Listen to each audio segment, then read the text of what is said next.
All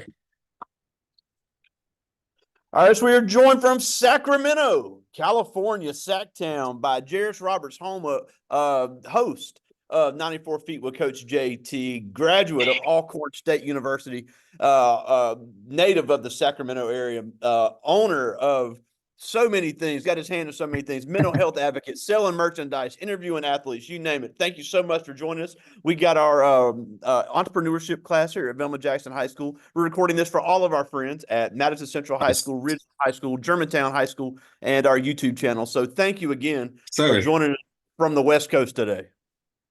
Yeah. Thanks. No, thanks for having me, man. Like I said, I appreciate that. Definitely always want to tap in my Mississippi roots, man. I know we're gonna get started too. Like I said, my mom's family from Mississippi, man, from Natchez though. So it's in me too, man. It's not, even though I was born out here in the West Coast, grew up, always go home, my second home, man, and my heart's still there as well. But also that Alcorn experience was something that, man, I wouldn't trade for the world.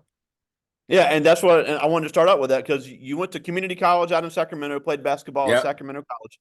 Then you transferred, and I loved hearing the story. You walked on at Alcorn Yes, with sir. Coach Dave West, I believe was Yep. the Coach coach. So West.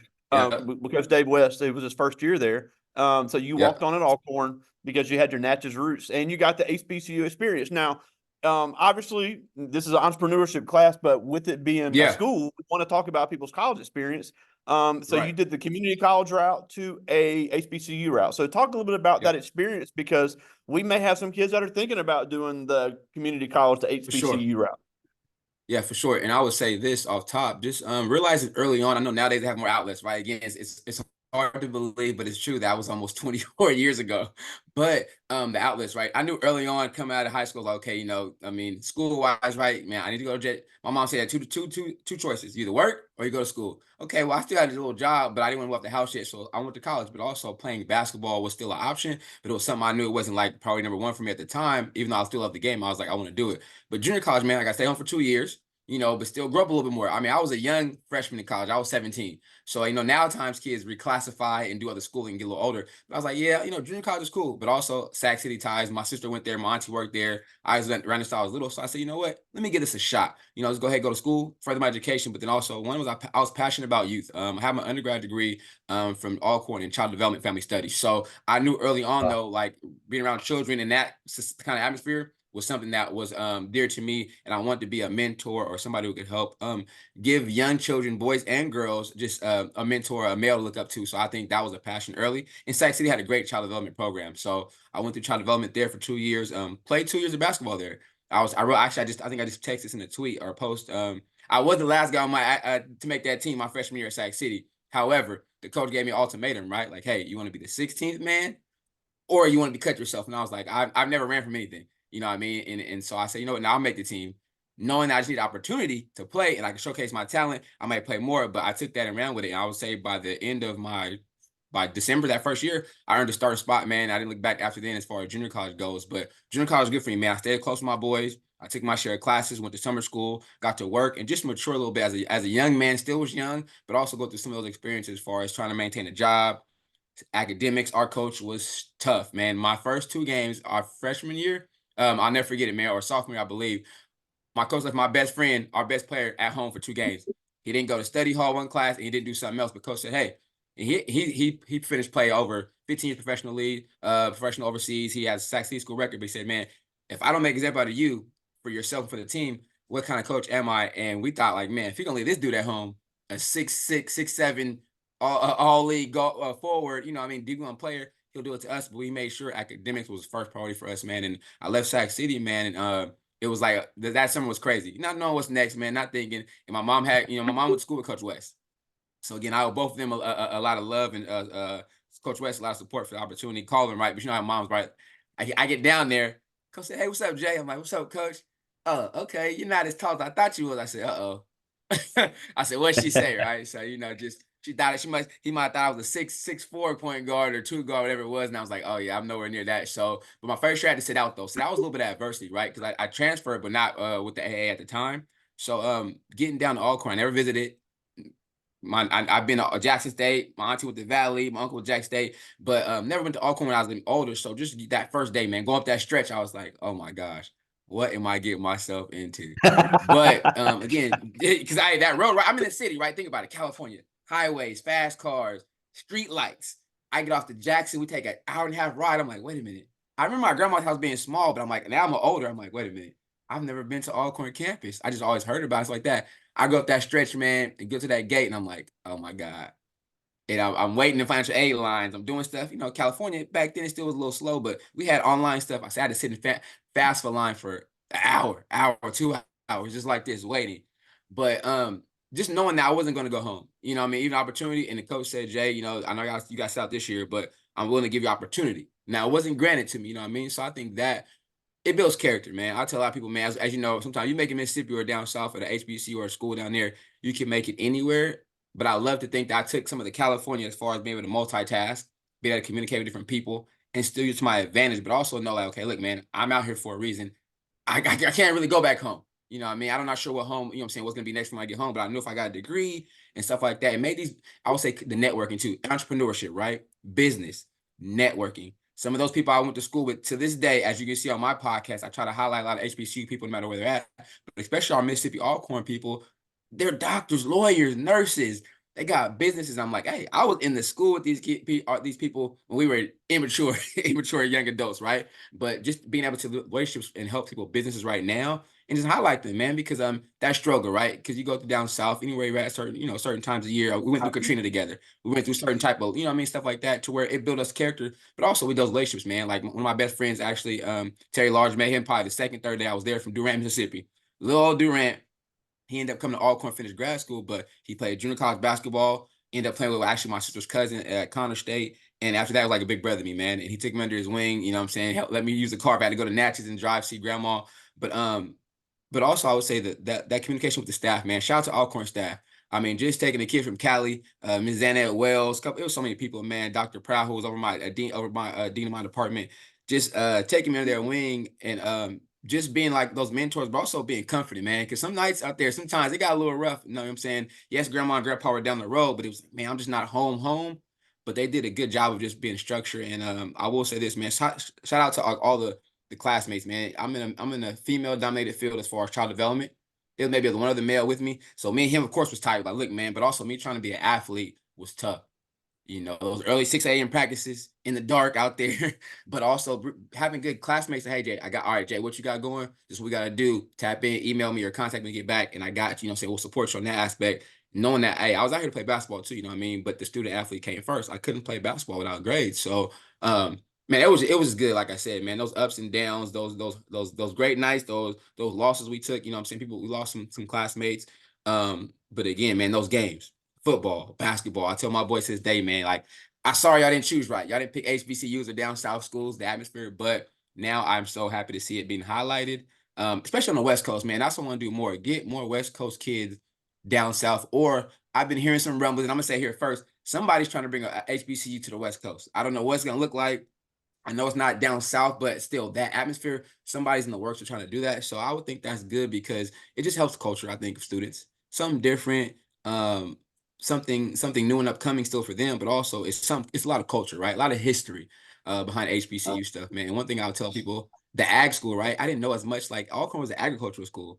I said, so people, you do who grows your food, your plants. I said, it comes from HBCUs. These are ag schools who are growing. I'm like, and again, business is booming for them. They're ag majors. They work for the big companies that do the farming. I'm like, man, that's pretty dope, man. So I would say like my experience was nothing but great. But it also started from just being here early, man. Doing JUCO route. Like if you go JUCO, I know even more so now it's even overloaded, right? But it's such a grind to where you don't have people hovering over you. You don't have people walking you to classes. You don't have people checking up on you. But if you're blessed to have coaching staff that just really for you personally, not just basketball, JUCO, you can make it out, but you got to be cut from a different cloth to survive that junior college route. I'll say that. But in a Yeah. nutshell, sir, this was great. Yeah, well, something you mentioned that I always like to talk about.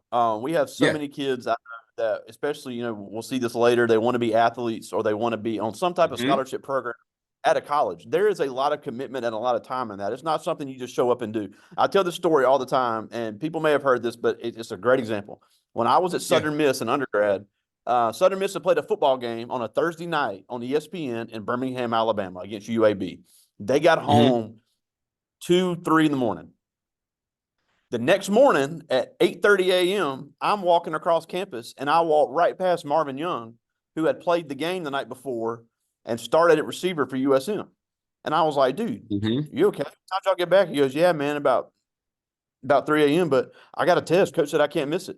And I'm like, that's a perfect example of, a lot of kids like, now in high school, they have a late game the night before, they want to stay at home the next day.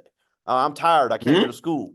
Athletics, professional athletics, or even, college music programs, college art programs, any type of traveling scholarship group at a college campus has an unbelievable amount of commitment. It's same as a business. Same as going to business for yourself. Business, open a business, not just okay, I'm open, let's make money. There's a constant grind that goes on every single day. So, and there you said no lies right there. Even just the fact, I would even say I even noticed Alcorn band, right? This is why I started just watching how the band has so much dedication to where they got to wait till football practice is over or practice to the side and get up early in the dark. And that's not we'll say a physical athletic sport for the ball, but that's a commitment to where like everybody had their time. I can remember getting up at 5 or 6:30, right? Going to early morning, running out there, had to do our preseason running. Then you got to go to class, right? But then you still go back for film study and practice, and then still manage to, because especially the Alcorn, man, I wasn't I didn't do homework pretty much in the general area population where I went to have to go to the library for myself, just focus wise. But you have to walk at least not too far, but walk, across the yard to the library, get to yourself, get your study groups or whatever, but then also spend time because the next day I can remember going to Chicago. We had to take a whole weekend, right?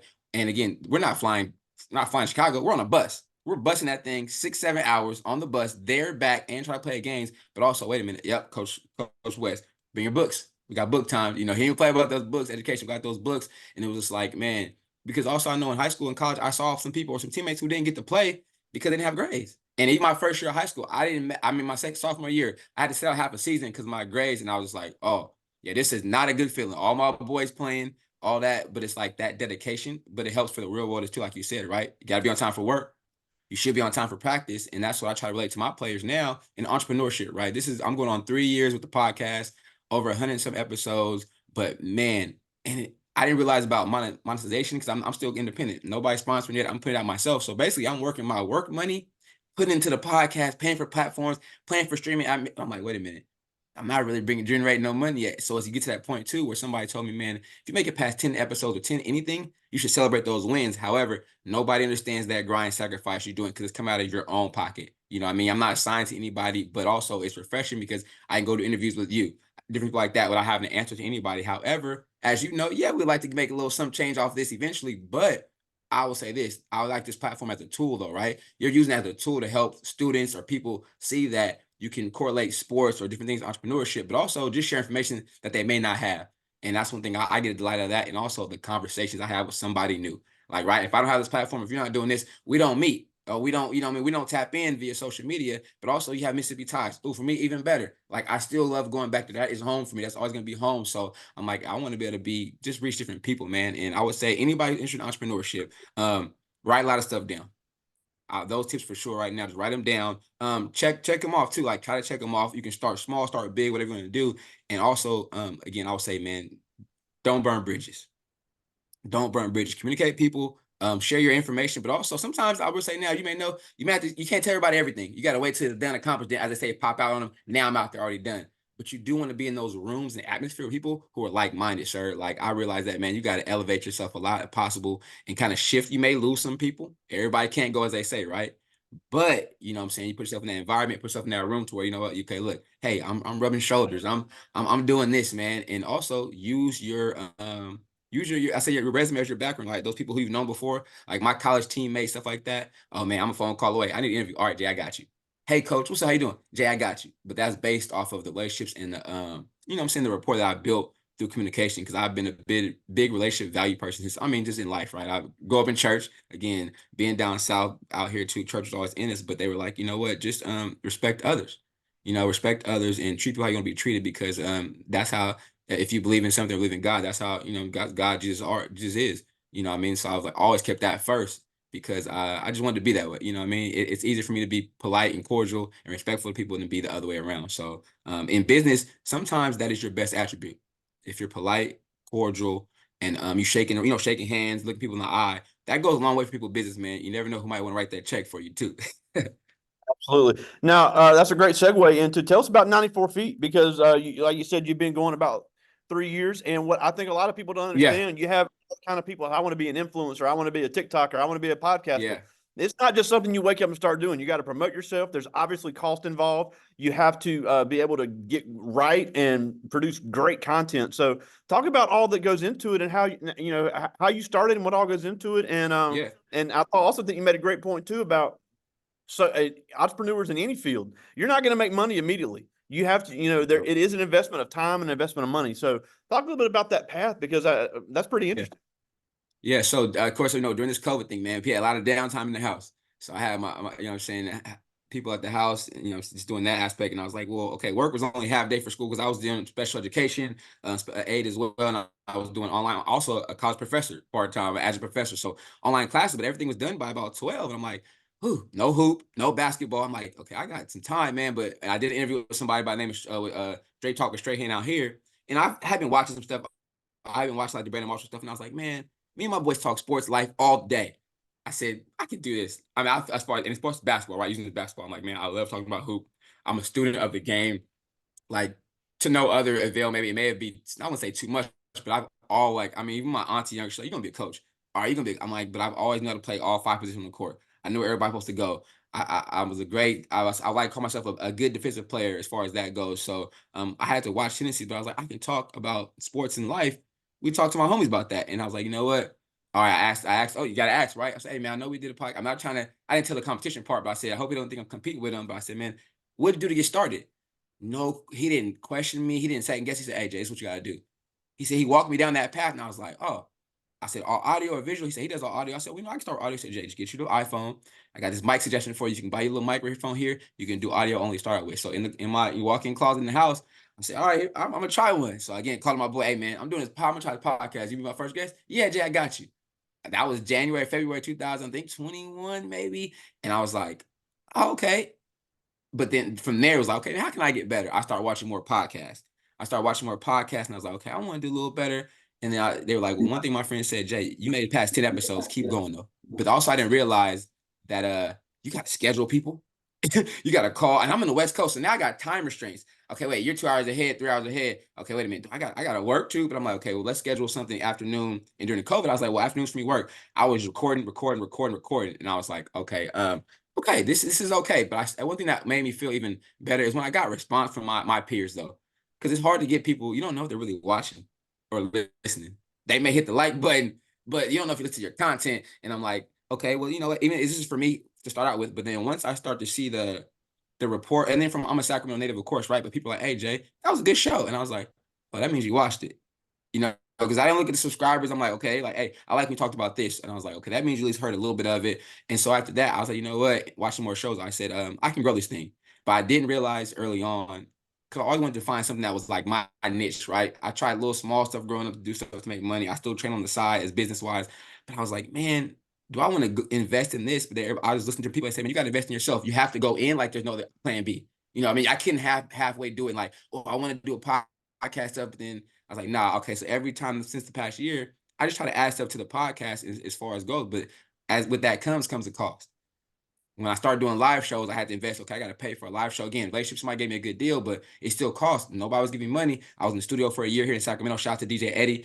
Even that changed the game, man. I walked to the studio. I was like, wow. It had the whole setup, the lights, and I had people in there that said, Jay, the live show, Jay. They said, man, that changed the environment. And I could tell even myself, it changed the aesthetics on the interview because the energy is shared immediately.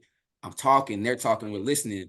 I'm giving out body language, and they're like, I'm like, oh, this is dope. I said, okay, now here we go, live show. So my long-term goal, I'm telling you right now too, I'm hoping I get a show here in Sac where I can go live or have something weekly to where I can get, different people on the show or the city to embrace it even more as a whole, but also get put on, I would say even a bigger broadcasting platform because I feel like I have the reach of people, I have the connections, stuff like that. But also I think, as you know, and you know this too, nothing happens overnight, right?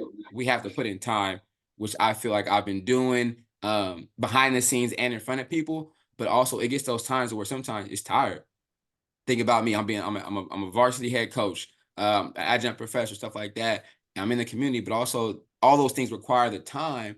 But it's like this is also a new passion of mine too. It's like I want to be good at it. I want to be great, but also I do want to be people. And you talked about just me staying in my lane, right? I was in Oakland last summer doing the women's basketball league. Shout out to them, they're gonna start back up, women's pro league. A gentleman said, "Jay, never haven't met him." He said, "Man, I like your show because you don't chase the content." And I hold that to heart to where I don't chase the messy conversations.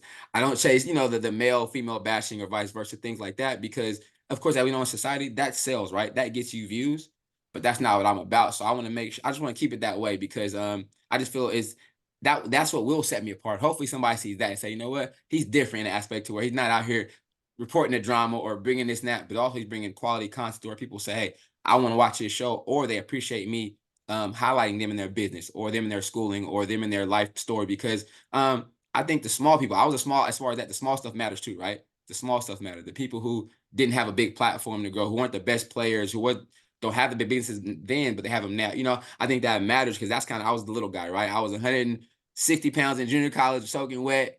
Had to develop that. Went to Alcorn. I put on, man, yeah, 15, 10 pounds of whatever, that down south food and muscle, but came back with a lot more confidence in myself, but also knowing that if you work for it, you get in what you put out, right? So, and with that aspect with entrepreneurship, I would say to anybody, you're going to have hard nights. You're going to have frustrating days and nights. You're going to feel like you want to quit. But that's the point to where either make or break your business in business. If you hang them up or if you push on and go, or also if you call on resources. Hey, you know what? I'm struggling. I need some support. Can you help me? Or is there something I should be doing differently to make it in business? Because as you know, right, as of in December, I just filed my LLC. So I made it official business. I had waited, I think, too long for that, but I mean, it was just when I was ready. But I also had to jump in. I had to jump in, just go off the deep end, Jay. Just pay the fee, get it done, get your LLC. But with that comes more fees, more payments, stuff like that. So it's just like, oh man, they didn't tell you all this, Jay. But again, to put my own name on the business for me is something that I've always wanted. But for it to come to fruition, it was well worth all this process. Yeah, and I'm I'm glad you mentioned this too, because what I've found out since we started doing this program, as we meet different business owners from around the country, is that most entrepreneurs, especially Black entrepreneurs, are keeping at least a part-time job to have some sort of steady income, to have some sort of benefits. Because if if business falls off and you're dependent on that Yes, for your sir. family, you need something steady coming in. If somebody gets sick, you may need to have some type of insurance. So I think that's important. It's not just something you just jump in and you're instant riches. And I tell this one all the time too, and I know they get sick of it, but I think this is a great example. I'm a huge fan of Jasmine Sullivan. But her song where Mm, she talks about I'm going to move to Atlanta, start my own business, and be rich, it is so unrealistic. And I don't. And even though like I said, I'm a huge fan, but that song almost makes me mad because I think a lot of people have that mindset is, oh, I got an LLC, the money's about to start flowing, and it doesn't work like that. yeah, and I would say maybe for Jasmine Sullivan because she had the talent to where everybody is high demand and she's gonna Okay, make yeah, it fair. happen. But I can't sing. I mean, I grew up singing in the choir, playing music, but I couldn't go out there and nowadays go viral on singing on whatever like that. But for some people they do, but it's not. And me being blessed to know a lot of people who are entrepreneurs, their stories are very similar as far as that you got to sacrifice your own funds, you got to sacrifice time from your families, you have to be able to spend long nights and days doing something else. And especially you talk about for Black, African American, minority people, entrepreneurs, and even anybody though, really, until they either, if you have a great funder or a booster or a program that gives you money, you're spending your own money. You're digging out of your own pocket, either sacrifice a little bit or taking some away from you recreation wise to go, you know what, I can't go this place, but I'm going to spend my business to help build that brand. But that also is what it's take because the longevity stuff doesn't happen overnight. And yes, I trust me, I've had those nights where, man, I just want to go ahead, even from selling merch online. Yeah, I want to go crazy, sell all the merch. I think I did a sale, my first Black Friday sale. I probably sold two things. I'm being real. So I sold two, three items. And it was just like, but also it takes time. People have to build the content, the commercials, the sale advertisement to have a successful Black Friday. I was like, well, did I put 100% in? Probably not. But also it's the middle of basketball season. It's this going on. But learning that, okay, even if I sold two, it was better than none. Even if I sold two things, but I know people who spent time to where they built that platform up to where, okay, Black Friday, they go crazy. But they haven't been selling stuff for just 6 months. They've been selling items for 6 years. So just realizing those wins and losses and how those come about, but also, okay, write the notes down. Next time I got to plan ahead. Or as we know, right, you can invest now. I got a advertising company, or somebody I know locally, and a small business. Maybe I can invest in them to help me with my marketing plan before my next sale. Utilizing that stuff right there will help a lot. going forward. But yeah, man, it's definitely been something that I know when you get that accomplished goal or winning stuff, it'll pay off. It's more rewarding for yourself too, right? Because nobody gave it to you. I felt like even in sports and life, I've always had to earn everything I had. I couldn't just go out there and be like, yeah, I'm gonna make this team because I'm nope. Yeah, I want to go out here because I'm the best professor. Nope, I had to go to graduate school. I graduated my master's 2017 from Concordia. So once I got that, it was just like, okay now. And then knowing people, a lady out in the church would say, hey Jay, we need a professor. Really? Teaching freshman orientation. So I teach freshman orientation here in Los Rios. I'm the first professor for a lot of these high school freshmen, or actually a school here called Fortune. They got dual enrollment. So I'm their first college professor. I say, you know what? My first college professor, I had the same class with somebody who I could interact with. They were cool. Class was tough, but also was interactive, but also taught me foundation. I say, you know what? I can do that. You know what I mean? I can do that. And I'm glad I'm going on 6 years teaching the college success class here, man, in Sacramento. So it's just making an impact too for me, man. It's something that is very, very, very dear to my heart, but also I want to be relatable to the students and people I come across. So, and that all and helps me hopefully to keep doing good business on and off the court, in life, through the podcast, through meeting people like you, doing interviews to where, you know, it's about effective communication, which I know our youth are suffering from because of cellular devices and computers. They don't talk face to face as much as we did, or they have to go up and shake hands as much as we did. So it's kind of hurting them a little bit, but I hope they can just get back to that communication in front of people and be respectful and stuff like that. And because I believe it's good for business, especially if you're an entrepreneur. Absolutely. And I'm glad you mentioned that because I can speak for the other teachers. I know they'll agree. I have I have the students to give presentations and it's not to grade hard, but I think that is such a lost skill, especially if you're going to be in business for yourself. You have to be able to pitch your business. You got to be able to pitch yourself and you have to be able to pitch your product. So having those sales skills, that doesn't mean you got to be a professional speaker, but being able to Mm-hmm. have that communication to go in and introduce yourself. I'm the CEO, founder of XYZ, that gives really sets you apart. Now, what you just mentioned, that's a great segue. The last thing I want to talk about before I get to their questions is, you're a huge mental health advocate, and you use your platform of talking sports to kind of relate, to do those basketball, to do the basketball. What's the word I'm looking for here? Connotations, where it's you Yep. use that to represent trials in life, trials in the game. So just talk about what you've seen in that, and the stigma in the Black community, which is starting to go away, but we still got a long way to go. Yep. And some of the things that you've done to try to improve the mental health of young people, not just in Yeah. California, but all over the country.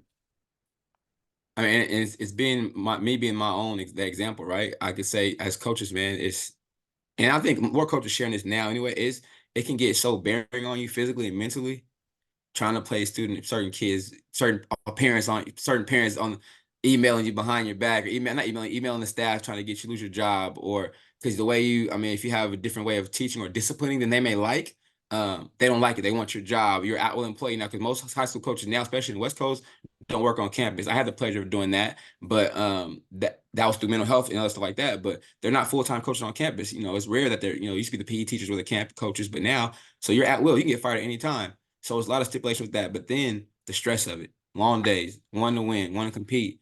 And when kids aren't happy, parents aren't happy, especially as the head coach, you're the guy you come after. So I mean, I can even go as a year and a half ago, 2 years ago, man. It was a point where November, December, it was super rough. Went and got counseling with the hospital here. They referred me to somebody. She's actually in Atlanta, dope counselor, a dope provider for me. She just had me do words of affirmation, like believe in yourself. Actually, on my walk right now, it was like I value people in my life. I'm taking care of myself. I relieve stress. I'm free to evolve and release anything that takes away from my growth. I believe in my own abilities. I release the past, trust everything that happens for my greater good. And that's still on my wall in the man cave in the office where I'm at now. And it's just like anybody, because I understand with youth is different too, but I would say if you can find something, if you can find your why early, that helps too. But also realize that those feelings inside aren't just like nervous. They are nervousness, but they last for some long time. That's signs that you may need to get some support, or something else is bothering you eternally, because that's probably not the relaxed function of your body every day, because that leads to less stress, less sleeping, headaches, hunger. It leads to different action. You can get annoyed, stuff like that too as well, from other people that you may not come across, but those are because your behaviors, because you're suffering. And I would say those things have just been able to help. But use resources, right? Having a counselor, talking to somebody, finding an outlet instead of drugs and alcohol. Right now I'm a year, just finished a year as of Sunday in my new position as I'm the community outreach specialist with a company, with a nonprofit though, but we do alcohol, marijuana, drug prevention for teens, education. Like, I understand, we know it's California legal, this and that, but the effects of it, it's legal for adults. But people may not know your brain doesn't stop developing until you're 25 years old. So if you can wait longer and not partake in any of those things until after 25, if you're gonna try it, you're gonna try it. I get it, but I want to educate people on why maybe you should put it off. Because again, we want your brain to develop fully, right? You want to be able to take in knowledge, take in information, make wise decisions. And that's what I take a passion to do now, because I'm in my community, but I'm out in the community. So doing that definitely helps me just be better. But also realizing, again, I do study, I do the work. So realizing, again, trust my abilities, but also helps to have a good cheering crowd behind you, man. So if you can find somebody who supports you, or people who support you, please, please, please, please lock into them and tap into what they're doing, and give them thanks too, because they're part of why you're doing who you are. Because enough people, in our society, especially in the Black and minority, they'll pull you down. No doubt about it. But if you got those ones that'll put you on that pedestal or put you on their back and ride with you, like I said, it's nothing like it, because those experiences, you need support. You need a team of people. You need extra bodies to get you along, because as we know, like I said, in life, man, those roads can get dark sometimes and they get lonely. But to have somebody or something say, "Hey man, I got you. If you need something, I got you." Or let's do this interview. Let's talk about. Let's get it off your chest. I would say you got to keep those people close to you. Absolutely. Now I do have a few questions from the students. This first one Yep. is Harris. He's a senior, one of our champion archery members here. And he asked, Nice. on your podcast, do you interview anybody other than athletes? Oh yeah. So, and I started out as doing athletes. However, once I start to branch out, um, I realized, again, everybody has their own story, but I use that to start as a foundation. But now I've interviewed doctors, nurses, lawyers, real estate agents, because people's stories everybody's story is different. Now we can use sports. I use a couple of sports analogies within the show for sure, amongst all the guests, but really it's just conversations of now just your journey. Like I said, because everybody, I learned through doing podcasts, right? If you're not tired after your podcast, it probably was an okay show. But I've learned to do what more, and they say listening, right? Because sometimes, like, I did an interview, I'm like, why am I tired? Oh, you know what? I was listening. I asked some good questions. I had to pull it out, but I was engaged. Like, I learned about that person a lot in 45 minutes to an hour. I'm like, I'm tired. Like, during COVID, sometimes I would do 2 a day. I could do 2. I said, I'm done for the day. I don't want to do nothing else. I want to sit down, but it's just that engagement, man. But yeah, I do a lot of different other people besides basketball and podcast. That's awesome. This is Braylon Carter. He's a freshman. He's a member of our band here. And he asked, what do you plan on improving in the future with your podcast? Oh, improving. So, great question, young, dope question. So, me, I want to improve the overall visual aspect. Either via Zoom or in person. Again, like I told you, I would like to get live in person, to where they got the nice dope cameras in front of me, even more the visuals, but also the social media presence. I actually been looking into figuring out, again, based on budget, if having somebody do the social media part for me, as far as the YouTube, Instagram, Facebook, having all those platforms sync together on a consistent basis with content, stuff like that. So I believe that'll help grow the platform and also grow the following, but also grow the exposure of the show and my guests once I get all those spaces locked in together, and it's kind of uniformity, right? Like everything's the same across the board. They can find me at these pages, they can find the shows. So making some behind the scenes or business type of moves for our social media part, I want to improve by let's say years in, right? Just take it up another notch or two. Awesome. I just got one more. This is Christian Wolf. He's a senior. And he asked, what was the hardest part adjusting from Sacramento to Alcorn, and then on top of that, having to be an athlete? I would say the first thing, oh man, the hardest thing was living in I guess a all male dominated dorm. California, we got co-ed dorms, so at the time they called it men's tower. It was out there only guys, and I was like, wait, the girls on the other side of campus, like, but you adapt to it. I would say that, but then also I would just say maybe I mean, that'd probably be it, because after that, man, as far as the adaptability, I adjusted well based on my support system. But the athlete part for me, I've always worked hard, so that wasn't hard, right? That wasn't hard. I would say more so, and again, people say, would you go back and do stuff over again? I would. I would think I would just spend even more time in the gym working on my game. I was blessed to start my last game as a senior year. I'll never forget it. On the road at TSU at Texas Southern. Started my last game as a senior, man. We lost by 2 or 3 points to go to the tournament that year, and I might have missed 2 free throws maybe, and I just thought about that. However, good and bad, right? I wish I would have made the tournament. I wish I could help my team get to the tourney that year. But also, I got to start my last game as a Division I player, which nobody on my high school team, right? Little concept behind that. We're 32, 34, and 4. We lose the section finals here in Sacramento, but I mean, I'm the 6'7" man, but still nobody would have thought. Going to junior college too.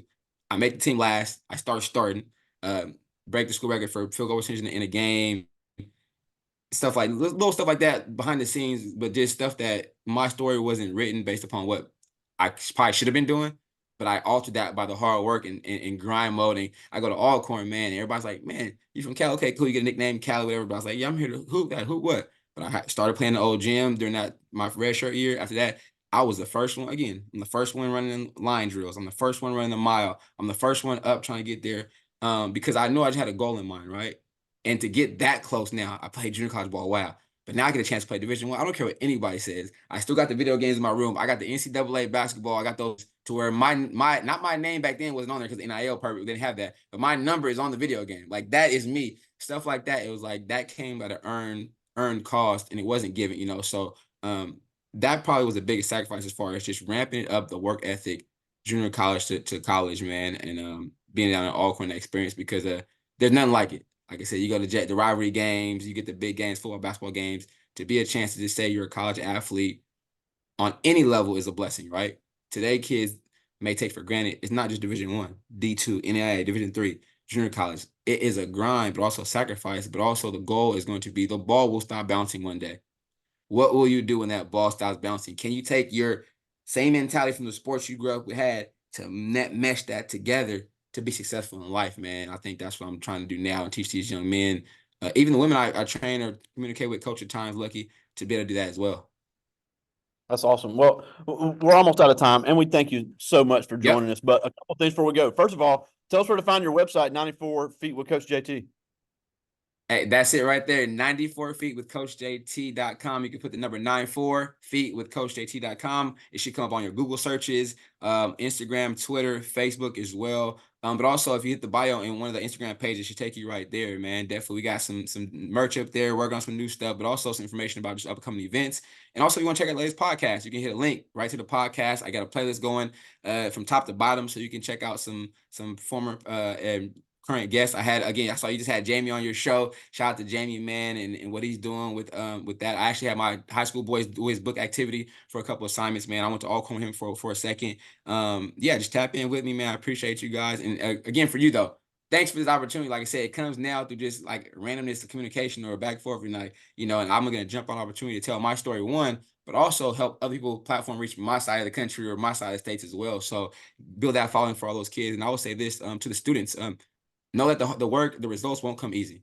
Um, don't think it's quick. I know we're in a microwave era, but you still got to be consistent. All these YouTubers or TikTokers, they put in hours on those devices creating good content or creating content, right? They putting over 100 episodes. They're putting stuff in. So it's not always one video. It may go viral, but to stay consistent, you got to be doing it consistently. So I would say any guys doing that, do that and do it knowing that you may fall short at times, but just find your reason why doing it and stick with it. Because once that payment comes, that reward internally, whatever you're looking for comes, it'll be well worth it.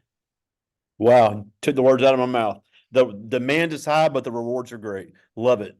Jerist Roberts, all the way from Sacramento, California, 94 Feet with Coach JT. Thank you so much for joining us today. Thank you. I appreciate your time, sir. Appreciate you. All right, talk to you soon, buddy. All right.